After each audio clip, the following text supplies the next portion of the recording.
வணக்கம்.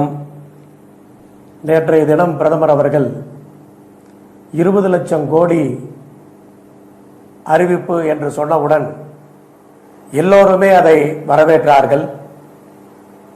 என்னை போன்றவர்களும் ரொம்ப ஆசையோடு இருந்தோம். இன்றைக்கு காலையிலிருந்து எப்போது 4 மணி வரும், நிதியமைச்சர் அவர்கள் என்ன சொல்ல போகிறார், மிக ஆவலோடு இருந்தவர்கள். நிதியமைச்சர் அறிவித்து அது முடிந்த பின்னால் கடைசி வரை ஒன்றுமே இல்லை என்று தெரிந்தவுடன் எல்லோரும் ஏமாந்து போனோம். நிதியமைச்சர் அவர்கள் எல்லா அறிவிப்புமே ஆரம்பத்திலிருந்து பார்க்கின்றோம். ஒவ்வொரு அறிவிப்பையுமே அப்படியே சுகர் கோட்டட் மாதிரி அவங்க சொல்றத பார்த்தா தொழில இல்லாதவங்களுக்கு, விவரம் தெரியாதவங்களுக்கு அடேங்கப்பா நிதியமைச்சர் எவ்வளவோ அறிவிக்கிறாங்களே அப்படின்னு தோணும். ஆனா உண்மை அது அல்ல. 3 லட்சம் கோடி இன்னைக்கு வங்கி மூலமா கொடுக்கிறேன்னு சொல்லியிருக்காங்க. ஆல்ரெடியே 7 லட்சம் கோடி வங்கியில வச்சிருக்கிறோம், எம்எஸ்எம்இக்கு எல்லாம் கொடுப்பாங்கன்னு சொன்னாங்க. இதுவரைக்கும் யாரும் கொடுக்கல. வங்கிகள் எல்லாம் அந்த 7 லட்சம் கோடியை ரிசர்வ் பேங்க்லயே டெபாசிட் பண்ணிட்டாங்க. அப்புறம் நீங்க பாத்தீங்கன்னு சொன்னா பிஎஃப்ல 2% 12% கட்ட வேண்டியதை 10% ஆக்கி இருக்கிறோம்னு சொல்லி ஒரு பெரிய அறிவிப்பு மாதிரி பண்றாங்க. டிடிஎஸ்ல அந்த 25% அப்படின்னு சொல்றது பார்க்கிறதுக்கு ரொம்ப பெருசா தெரியுது. அதனால பெரிய ஹெல்ப் வரும்னு தெரியல, தோணல. இந்த நேரத்தில் எம்எஸ்எம்இ இப்படித்தான கிளாசிபிகேஷன் இன்னைக்கு பண்ணிருக்க வேண்டிய அவசியம் இல்லை. ஏன்னா இன்னைக்கு பண்ணிருக்கிறவங்க ஒரு 20 கோடி முதலீடு உள்ளவங்களுக்கு 100 கோடி டர்ன் ஓவருக்கு உள்ள இருந்தா தான் எம்எஸ்எம்இங்கிறாங்க. 20 கோடி முதலீடு இருக்கிறவன் ஒரு 110 கோடி 120 கோடி டர்ன் ஓவர் பண்றதுக்கு முயற்சி பண்ணனா அவன் எம்எஸ்எம்இ கிடையாது. தொழில்துறையினுடைய எதிர்பார்ப்பு என்ன? குறைஞ்சபட்சம் டர்ன் ஓவர் ஒரு 250 கோடி வரைக்கும் எம்எஸ்எம்இக்கு இருக்கணும் அப்படிங்கிற ஒரு எதிர்பார்ப்பா இருந்தது. தொழில்துறையினுடைய எதிர்பார்ப்பை பூர்த்தி செய்யணும்னு சொல்லிட்டு 20 கோடி முதலீடு கொண்டு போனாங்க. 10 கோடியிலிருந்து 20 கோடி கொண்டு போனாங்க. அதே போல ஒவ்வொரு ஸ்டேஜுக்கும் ஏத்துனாங்க. ஆனா 100 கோடி டர்ன் ஓவர் கேப் வச்சதுங்கிறது இது பல பேத்துக்கு இவங்க அறிவிச்சிருக்கிற எந்த பெனிஃபிட்டும் வராமையே போயிடும். ரியல் எஸ்டேட்டுக்கு பைனான்ஸ் கொடுக்கறேன்னு சொல்றாங்க. ஏகப்பட்ட பேத்துக்கு வேலை போகுது. அவன் எப்படி பிளாட் வாங்குவான்? பைனான்ஸ் அவைலபிலிட்டி இருந்தா போதாது. இன்ட்ரெஸ்ட் 5% கீழே வரணும். இன்ட்ரெஸ்ட் நீங்க வீட்டு வாடகையோ இஎம்ஐயோ ஒரே மாதிரி இருந்தா மட்டும்தான் அவன் பிளாட் வாங்குறதுக்கு வருவான், இன்வெஸ்ட்மெண்ட்டுக்கு வருவாங்க, ரியல் எஸ்டேட் பிக்கப் ஆகிறதுக்கு அந்த வாய்ப்பு இருக்கு. இது மாதிரி விஷயம் இல்லை. அதே போல 3 லட்சம் கோடி கொடுக்கறேன்னு சொன்னா இன்ட்ரெஸ்ட் இல்லாம கொடுக்கலாம். திருப்பி அது பைனான்ஸ் தான், இது பேக்கேஜ் கிடையாது. பைனான்ஸ் கொடுக்கறாங்க, இதுக்கு பேரு பேக்கேஜ் கிடையாது. பேக்கேஜ்னா என்ன? இன்கம் டாக்ஸ் கட்டுனதுல கடைசி 5 வருஷத்துல கட்டுனதுல இவ்வளவு சதவீதம் கட்டவங்களுக்கு திருப்பி தரேன்னு சொல்லுங்க, அது சிமுலேஷன் பேக்கேஜ். இல்ல ஜிஎஸ்டி கட்டுதல இவ்வளவு பர்சன்டேஜ் கொடுக்கறேன்னு சொல்லுங்க, அது நேரடியா தொழில்துறையினர் கையில பணம் வரும், தொழிலாளர்கள்ட்ட போகும், தொழில் அபிவிருத்தி அடையும். ஆனா அப்படிப்பட்ட எந்த விதமான ஒரு ஆக்கப்பூர்வமான அறிவிப்பு இன்னைக்கு இல்ல. ஒரே ஒரு வரவேற்கக்கூடிய அறிவிப்புன்னு சொன்னா குளோபல் டெண்டர்ஸ் பாதிப்படைஞ்சவங்கள ரிலீவ் பண்றதுதான் ரிலீஃப் பேக்கேஜ். பாதிப்படைஞ்சவங்க அப்படின்னு சொன்னா தொழிலாளர்கள் இந்த 2 மாசமா பாதிப்படைஞ்சிருக்கிறாங்க. அவங்க கணக்குல டைரக்டா அரசாங்கமே பணம் போட்டிருக்கலாம். கம்பெனி கொடுத்தா கொடுக்கணுங்கிற அவசியம் இல்லை. அவங்களுக்குலாம் கணக்கு இருக்கு. எம்எஸ்எம்இல வேலை செய்யற அத்தனை தொழிலாளர்களும் இஎஸ்ஐபிஎஃப்ல இருக்கிறாங்க, அது மெஜாரிட்டியா இருக்கிறாங்க. அப்ப அவங்களுக்கு எல்லாம் ரெக்கார்டு இருக்கு. அவங்க கணக்குல அந்த பணத்தை போட்டிருக்க முடியும். அல்லது சிறு தொழில்கள்லாம் இப்ப 6 மாசம் போச்சு. இப்ப 2 மாசம் முழுசா லாக் அவுட் அப்படின்னு சொன்னா இன்னுமே முழுசா வராம இப்ப புலம்பெயர்ந்த தொழிலாளர்கள் அவங்க மாநிலத்துக்கு அனுப்பிச்சிட்டோம். இப்போதைக்கு தொழில் தொடங்க முடியாது. அப்ப 6 மாசத்துக்கு எந்த தொழிலுமே உருப்படியா நடக்காது.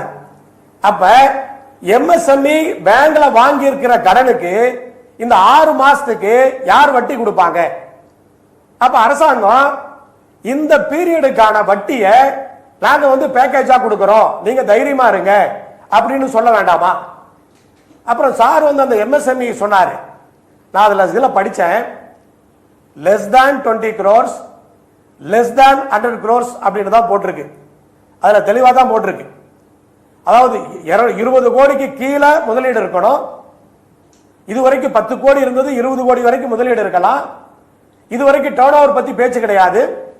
இப்ப 100 கோடிக்கு கீழே டர்ன் ஓவர் இருந்தாதான் இதுல அலௌட் இருக்கு. இப்ப இதுல ஒன்னு எடுத்துங்க, அதாவது 20 கோடி இன்வெஸ்ட்மெண்ட் இருக்கணும், 25 கோடி தான் வங்கி கடன் இருக்கணும். அப்ப 20 கோடி 25 கோடியும் 45 கோடி ஆச்சு. 45 கோடி மொத்தமா கடனை வச்சுக்கிட்டு ஒருத்தர் 100 கோடி தான் டர்ன் ஓவர் பண்ண முடியும் அப்படின்னு சொன்னா அந்த பீக்ல இருக்கவங்களுக்கு இது எப்படி ஒர்க் அவுட் ஆகும்? அது அவர் சாரே சொல்லட்டும். இது வந்து அப்படிதான் அதுல வந்து லெஸ் தான் 100 லெஸ் தான் 20 இப்படிதான் அதுல வந்து போட்டிருக்கு. நான் வந்து அந்த டிஸ்கிரிப்ஷன்ல பார்த்தேன். இன்னொன்னு, பிரதமர் நேத்து பேசுறப்போ சொன்னாரு, உலக நாடுகளுக்கெல்லாம் நம்ம ஏற்றுமதி பண்ணணும் அப்படின்னாரு. இன்னைக்கு நிதியமைச்சர் பேசுறப்போ சொன்னாங்க, உலக நாடுகளுக்கெல்லாம் நம்ம வந்து நிறைய ஏற்றுமதி பண்ணணும் அப்படின்னு சொன்னாங்க. ஆனா இவன் என்ன சொல்லுவாங்க, இனிமேல் வர்ற பேக்கேஜ்ல எக்ஸ்போர்ட்டர்ஸ்க்கு வரும் அப்படிம்பாங்க.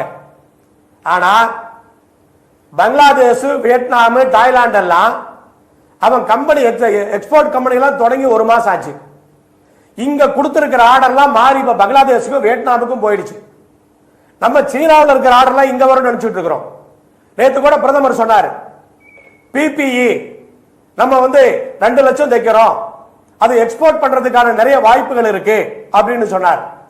ஆனா பிபிஇ இம்போர்ட்டர் பூரா பங்களாதேஷ்லயும் வியட்நாம்லயும் ஆர்டர் பிளேஸ் பண்ணிட்டான்.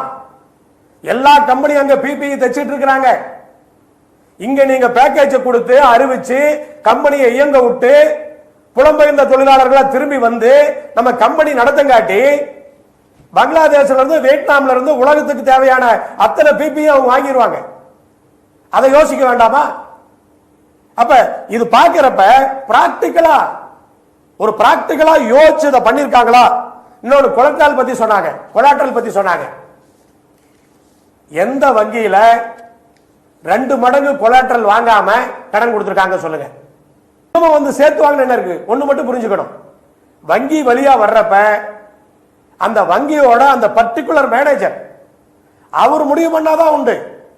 சட்ட திட்டம்லாம் அப்புறம் ஆர்பிஐ வந்து போன தடவை 1 மாசத்துக்கு முன்னாடி சொன்ன கைட்லைன்ஸ் பேங்க்ல எல்லாம் எங்களுக்கு சரியான இன்ஸ்ட்ரக்ஷன் இல்ல அப்படின்றாங்க. ஏன்னா இப்படிதான் இருக்கிற நிலைமை. அப்படி இருக்கிறப்ப நீங்க இந்த 3 லட்சம் கோடி வந்து நேரடியா எம்எஸ்எம்இக்கு வந்துரும், எம்எஸ்எம்இ டேக் ஆஃப் ஆயிரும் அப்படின்னு சொன்னா இது வந்து நடக்காத விஷயம்.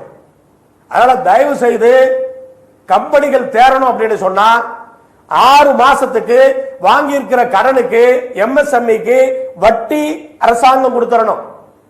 அதே போல தொழிலாளர்கள் 2 மாசம் சம்பளம் அவங்க கணக்குல டைரக்டா போடுங்க, தொழிலாளர்களை பாருங்க.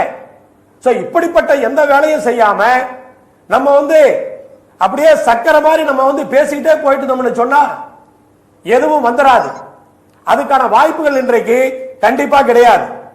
அதாவது எம்எஸ்எம்இனுடைய நஷ்டத்தை முதல்ல ஈடுகட்டணும், அப்பதான் எந்திரிப்பான். நஷ்டத்தை ஈடுகட்டாம நான் வந்து லோன் கொடுக்க போறேன், என்ன வட்டினே சொல்லல, எவ்வளவு இன்ட்ரெஸ்ட்னே சொல்லல, என்ன இன்ட்ரெஸ்ட்ல நீங்க வந்து கொடுக்க போறீங்க? அப்ப இது மாதிரி விஷயங்களை பார்க்கிறப்ப இது வந்து அரசாங்கம், நிதி அமைச்சர் புரிந்து கொண்டு செய்கிறாரா அல்லது புரியாமல் செய்கிறாரா? இது ஒண்ணுமே புரிஞ்சுக்கவே முடியல. நீங்க வந்து பிஎஃப் அப்படின்னு சொன்னா 100 பேரு 90% 15,000 அப்படின்னு சொன்னா எத்தனை கம்பெனி வரும்? இது பிராக்டிகலா நடக்கிற விஷயமா? சரிடா, லாஸ்ட் டைம் கொடுக்கல, இந்த முறை எல்லாத்தையும் கவனிப்பாங்க அப்படின்னு பார்த்தா இப்ப என்ன பண்ணிருக்காங்க? 2% அப்படின்னு இருக்காங்க. இந்த 2% வந்து என்னத்தை கொண்டு வந்து கொடுத்துரும்? ஒண்ணும் கொடுக்காது.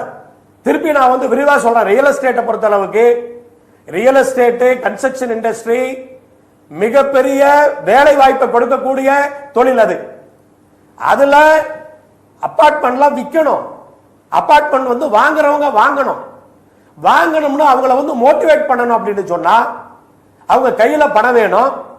அவங்க ஒரு வாடகை வீட்டில் இருக்கிறாங்கன்னு சொன்னா வாடகை அளவுக்கு மாசம் கட்டுற தற்சார்பு தான் இன்னைக்கு பூரா எல்லாரும் பேசிட்டு இருக்காங்க. ஜெயரஞ்சன் சார் வந்து தற்சார்பு அவருக்கு புரியலன்னு சொல்லல, தற்சார்புனா என்னன்னு பிரதமருக்கும் நிதியமைச்சருக்கும் புரியலன்னு சொன்னார். ஒரு பக்கம் தற்சார்பு அப்படின்னு தற்சார்புன்னு பேசிக்கிட்டு இன்னொரு பக்கம் ஏற்றுமதியை ஊக்குவிக்கிறேன்னு சொல்றோம். இன்னைக்கு நம்ம நாடு ஃப்ரீ ட்ரேட் அக்ரிமெண்ட் சைன் பண்ற ஸ்டேஜ்ல யூரோப் கூட இருந்துட்டு இருக்கோம். ஃப்ரீ ட்ரேட் அக்ரிமெண்ட் சைன் பண்ணாதான் நம்ம பக்கத்து நாடுகளோட போட்டி போட்டு ஏற்றுமதியை பண்ண முடியும். அப்படிப்பட்ட நேரத்தில் நீங்க தற்சார்பு பத்தி பேசுறீங்க. சரி, லேபர் லாவை ரிலாக்ஸ் பண்றேன்னு சொல்றீங்களே, எதுக்காக செய்றீங்க? இங்க இருக்கிற கம்பெனிக்கா செய்றீங்க? வெளிநாட்டிலிருந்து கம்பெனியை ஈர்ப்பதற்காக நாங்கள் லேபர் லாஸ்ல இது மாதிரி மாற்றங்கள் கொண்டு வந்திருக்கிறோம் அப்படின்னு சொல்றதுக்கு தான் செய்வீங்க. அப்ப தற்சார்பு லேபர் லா ரிலாக்ஸேஷன் ரெண்டும் ஒன்னா? ரெண்டும் ஒரே பாதையில பயணிக்குதா? அவர் ரவிக்குமார் சொன்ன மாதிரி ஒரு பேங்க்ல ஹெட் ஆபீஸ்ல கொடுக்க சொன்னா கூட பிரான்ச் மேனேஜர் கொடுக்க மாட்டார். அப்படி இருக்கிறப்ப ஆர்பிஐயும் சென்ட்ரல் கவர்மெண்ட்டும் கொடுக்க சொன்னா அவர் கொடுத்துருவாங்களா? ஒரு தலைமை அலுவலகம் அவங்க பேங்கோட தலைமை அலுவலகம் சொன்னா கூட அவங்க கொடுக்க மாட்டாங்க. ஆனா இவங்க பிஎஃப்ல பண்ணதை பார்த்தா அதிகமா வேலை கொடுக்கிறவனுக்கு அந்த கன்செஷன் கிடையாது. அவனெல்லாம் மூடிட்டு போட்டோம். 5000 பேருக்கு வேலை கொடுக்கிறவன் கம்பெனியை மூடிடுவான். 100 பேருக்கு வேலை கொடுக்கிறவன் கம்பெனி நடத்தலாங்கிற மாதிரி எண்ணத்துல இருக்காங்க. ஆனா வந்து இப்ப போற இன்னைக்கு இருக்கிற நிலைமையில தற்சார்புன்னு பேசுறது மக்களை கவர்வதற்காக. ஒண்ணுமே விவரமே இல்லாதவங்க, டே அப்பா நம்ம பிரதமர் தற்சார்பு பேசுறாருப்பா, எல்லாத்தையும் இனிமேல் இந்தியாவிலேயே பண்ணிடுவாரு, என்ன பண்ண முடியுமா? அது சாத்தியமா? அது தெரிஞ்சவங்க கேள்வி கேட்கிறப்ப அவர் சீனிவாச சார் போல இருக்கவங்களுக்கு கோபம் வருது. ஜெயரஞ்சன் சார் வந்து சரியா கேட்கிறப்ப அவங்களுக்கு கோபம் வருது. உண்மை யதார்த்தத்தை வந்து எல்லாரும் பேசிதான் ஆகணும். அதனால இன்னைக்கு இருக்கிற இந்த யதார்த்தத்துல நம்மளுடைய எக்கனாமி வளரணும், அதே சமயத்தில் யாருக்கும் வேலை போகக்கூடாது, எல்லாத்துக்கும் ஜாப் இருக்கணும், எல்லாத்துக்கும் சம்பளம் இருக்கணும். அப்படிப்பட்ட முடிவுகளோடு அரசாங்க முடிவுகளை எடுத்தா மட்டும்தான் பொருளாதாரத்தை மீட்க முடியும். நடந்து போறவன ஒரு பஸ்லயாவது அனுப்ப முடியும். மாறணும்னு சொன்னா அரசாங்கம் இன்னும் யோசிக்கணும்.